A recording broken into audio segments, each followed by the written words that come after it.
Messi brilliance outshines United. Ronaldo crashes out. VAR strikes again. Liverpool breeze past Porto. All this and more. And today's Everything Football quarterfinal review.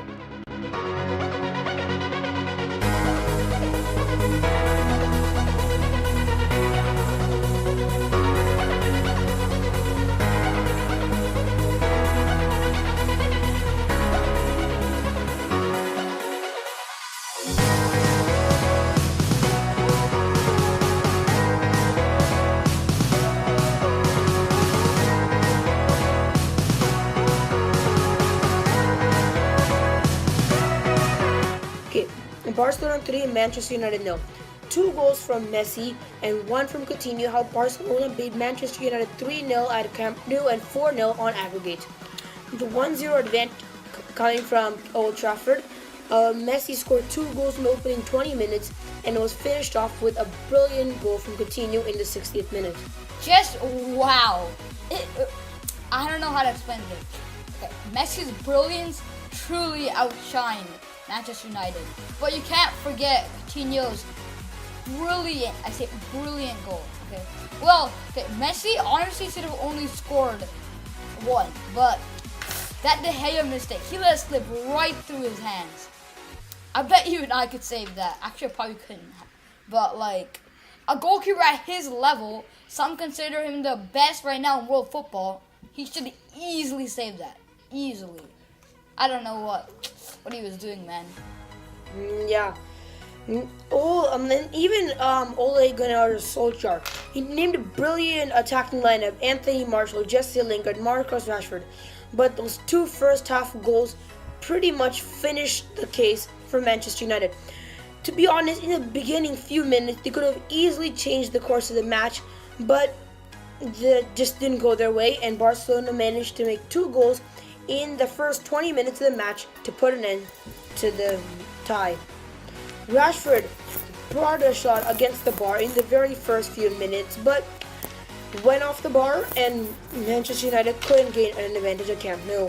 Well, okay, so I just want to say, like, everyone thought that Ole Gunnar Solskjaer was gonna be like the next Alex Ferguson. He's gonna bring back the glory days, but like that's not even close. Okay, honestly, I think that PSG game was not Ole Gunnar Solskjaer.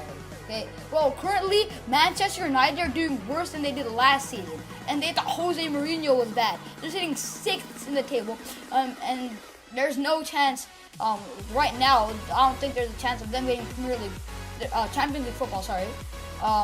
So yeah, I just want to point that out. Well, yeah.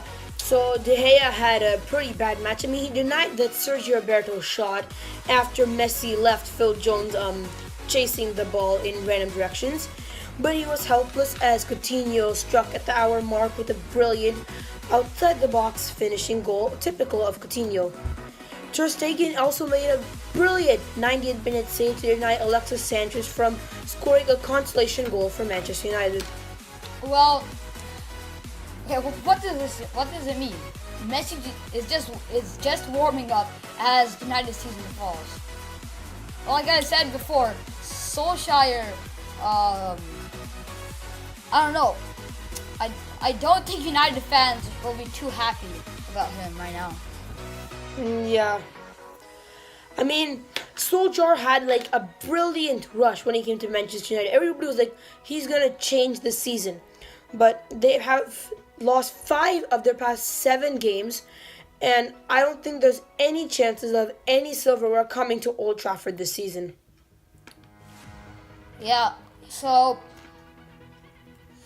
pretty good game. I think overall this was expected, but I just want to say that I think United could have been a lot stronger and been a lot better.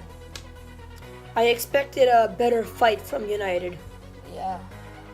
So after that, Barcelona host Real Sociedad and La Liga on Saturday, and United also head to Everton to face them in the Premier League this Sunday, hopefully trying to get into the top 4. Yeah. So that's all for now. Let's head to the talk on Juventus versus Ajax. This Ajax team, though, wow. Real Madrid and now Juve. Okay. So, well, Champions League wins at Real Madrid and Juventus have made Ajax, led by a 19-year-old, the talk of the world for football. Like, I don't know what to say. Like, well, Matthias de Ligt, the captain at 19 years old, scored the winning header against Juventus in the second half, and it was beautiful, just beautiful. And Ajax right now are probably the best team to watch in Europe right now.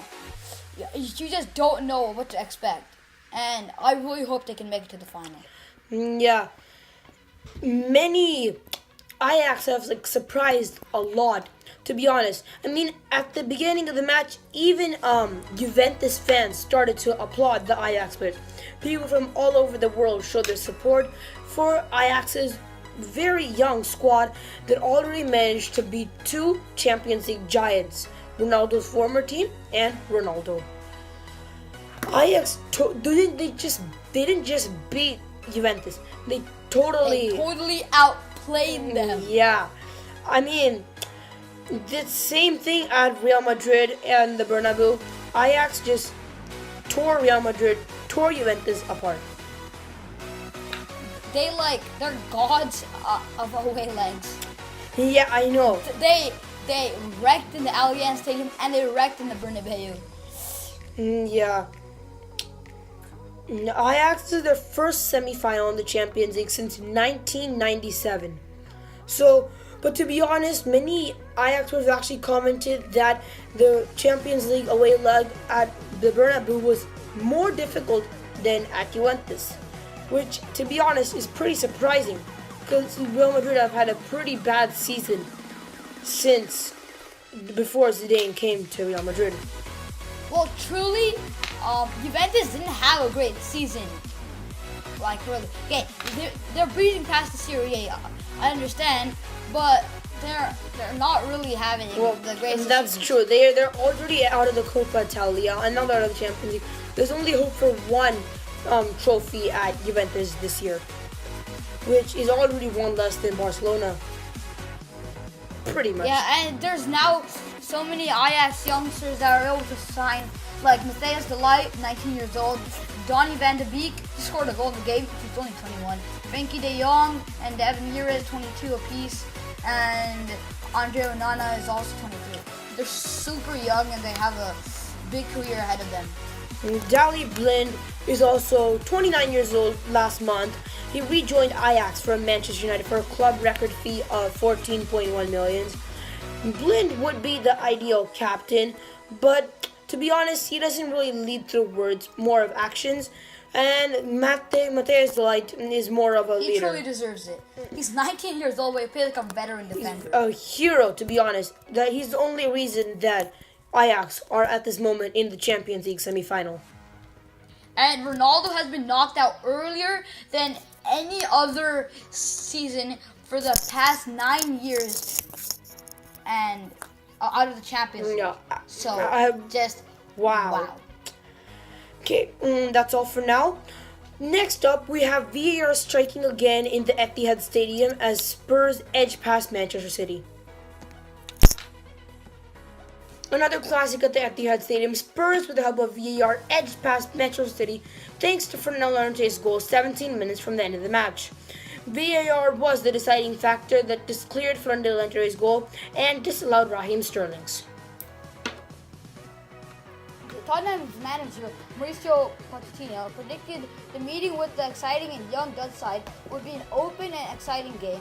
It will take something for it to offer more entertaining than non-stop wait with drama and emotion from this game. So Mauricio Pochettino is looking forward to the Ajax game. Yes. I mean, it will be a game to watch. I mean, Tottenham are a reputed team in their first ever semi-final, and Ajax have taken down two Champions League giants and are in their first semi-final since 1997. And so yes, it will be a game to Pochettino watch. said, "My players are heroes. We made history." Yeah, well, Mauricio Pochettino was truly proud. He was exploding throughout the game. Well, anybody would to see the team go through the Champions League semifinal for the first time in history. And Pep Guardiola won't be getting that quadruple he was hoping for. He might get the domestic triple, but he won't be getting the quadruple he was hoping for. Maybe next year. This year, to be honest, it's Barcelona's year. But that's a topic for another day. And that's all for now. Let's go on to how Liverpool breezed past Porto 6-1 on aggregate. Liverpool are again showing that they can win by any means necessary and are ready to face Barcelona in the showdown. It was a great game from Liverpool, though they didn't have the most possession. They had 46 while Porto had 54.